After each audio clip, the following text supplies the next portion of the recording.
One of the most stunning features in Nevada's Valley of Fire State Park is Atlatl Rock, which is a huge rock formation that resembles a gigantic creature with a long nose. And at the top of Atlatl Rock, the Anasazi carved petroglyphs that are accessible by a modern staircase. And these petroglyphs have a story to tell. I'm Jenna Bosiger, and this is my Cryptid YouTube channel. And if you share in my curiosity for cryptids from the past and present, then please hit the like for this video and make sure you're subscribed and click the notifications bell if you would like to be notified every time I upload new videos or go live.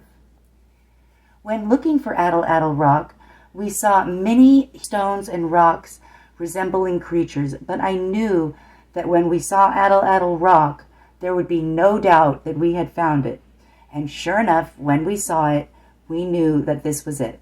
Because Atlatl Rock is a stunning sight to behold, and to get the full experience, you must climb the 2 flights of steps leading up to the top where you can view the petroglyphs. So the graffiti is hard to ignore, and it's impossible for me not to curse the fools that would do such a thing. So don't vandalize ancient sites, or enough on that. Atlatl Rock is stunning from every angle, and it very likely could be a creature that we have never seen before because it went extinct, and that's why we don't recognize it. And there are many giant creatures from the past that could have been a victim to the mud flood in this area. But seeing the long nose of this creature reminded me of the Birdman from the Mound Builder Society with the long and pointed nose. And this is from inside Cahokia, one of the mounds, this Birdman tablet. When examining the petroglyphs, I couldn't help but to start to form an opinion. And so for every opinion that I had about the meaning of these petroglyphs, I would research the possibility and find information and research to back up my opinions. And I do believe that I'm right, but at the end of the day, my opinion is just that. It's just an opinion, and everything in this video is allegedly my conspiracy, my speculation, my opinion. There are many other educated opinions that are different than mine about the meaning of these petroglyphs. That being said, my opinion, when I look at these petroglyphs, I see traps. And this isn't the first time that I have expressed my opinion that I believe first contact with the Anasazi and the arrival of some of these more warlike tribes did not go well for the Anasazi. And the Anasazi were living in the area for well over 4,000 years. They had experienced drought, food shortages, and climate change, and they survived through it all. But it was the arrival of these new warlike humans that are so skilled at hunting and killing and trapping that caused their disappearance. And even if the Anasazi were giants, even if they had superior strength and other superior senses, they were still no match for warrior humans that arrived the same year they disappeared, and that's no coincidence. I think they likely fell victim to the arrival of these new humans, and they documented it in these final petroglyphs that they left behind.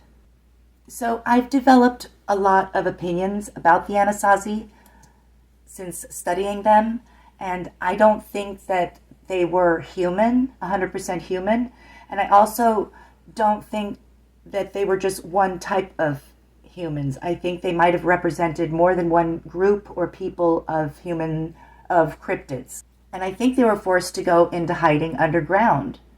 And nearby at the Lost City Museum is an example of an Anasazi underground kiva, and it just shows that they had skill for building structures underground, and that is what they would have had to do to survive, is to go underground and hide from humans. So it started with me seeing the traps, so I decided to research Native American traps and weapons. And there were 2 dominant traps that came up. One known as the Apache foot or hand trap, And another common trap was the Paiute deadfall trap. I gathered some images and compared them to the petroglyphs, and it would seem that there are many petroglyphs of the Apache foot and hand traps. Lots of ropes and nets and snares and trapped hands and trapped feet in circles with ropes attached. And I also found what looks like a possible example of a Paiute deadfall trap killing some longhorn sheep as they're being crushed by giant stone. And this is a real photograph of a giant bear that fell victim to one of these Paiute deadfall traps. So they worked on large animals. And in this petroglyph, to me, it clearly shows an Anasazi being attacked by dogs. Now, I knew nothing of this topic before I researched if Native Americans used hunting dogs. And I found a ton of information about pre-Columbian origins of Native American dog breeds. And from the Royal Society Publishing.org, archaeological data and historic records have provided abundant evidence that dogs were part of native cultures in the Americas and that they were used for different purposes like hunting, sledding, protection, company, many other things. And in another source, the dailyjstore.org, the Dogs of North America, it says that dogs tracked and harassed game like moose, deer, porcupines, and snowshoe hares, making hunters' work easier. And with the help of their dogs, native hunters even hunted black bears.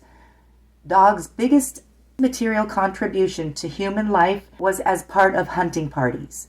And one French fur trader estimated that the Mi'kmaq hunters each brought 7 or 8 dogs with them. Going down darker and darker path, there are these petroglyphs, more than a few, and they reminded me of one of the petroglyphs I saw from the Salt River in Missouri. And this was the petroglyph that reminded me of these other ones. And I'm just going to use the same interpretation that I had back then as I do now about what these look like. To me, they look like dead meat laid over stick structures or cook or dry meat with. And that's what I see. And so I researched Native Americans cooking meat, and multiple pictures came up showing them hanging meat over a stick to dry, usually, or to cook. And I just want to add that this was going on around the 1300s, and it matches human behavior all around the planet at this time. In Europe, the Inquisition was going strong, and people were being persecuted for being different, and killing groups of natives to take their land and resources was happening all over the world at the time. And I believe it was happening here in North America as well, with the Anasazi and the arrival of some of these warrior-type humans. That's what I think about those petroglyphs and how it relates to the Anasazi and the Native Americans. One thing that I really regret is not paying more attention to the giant stone that was just parallel to Atlatl Rock, because it too resembles an ancient giant creature. This one looking like a cat of some kind, with its entire body exposed and looking up. And there are tiny petroglyphs all over the body and the head of this huge stone giant. And I wish I would have spent more time photographing this rock, but I was so captivated by Atlatl Rock that I didn't take enough time to photograph this other stone creature. Okay, and then finally, the atlatl is a weapon used by the Anasazi and ancient man. And it is a long spear-like weapon, and it is thrown by hand, used to kill bighorn sheep. At the top, you can clearly see a petroglyph of this weapon. Let's take a look at this physique of this man using the atlatl. I think the atlatl was the weapon used by the Anasazi, and that it was no match for the humans on the attack, on the hunt, with multiple relentless ways to kill, capture, prey, or enemies. And at the end of the day, it's still a mystery, but my research has been consistently showing a war between the Anasazi and some of these new humans that arrived to the southwest, and it clearly shows the Anasazi lost this war. And again, everything is allegedly my conspiracy, my opinion. And I'm Jenna Bosiger, and this is my Cryptid Cryptids YouTube channel. And if you share my curiosity for cryptids from the past and present, then please hit the like for this video. Make sure you're subscribed and click the notifications bell if you would like to be notified every time I upload new videos or go live. And until next time, bye!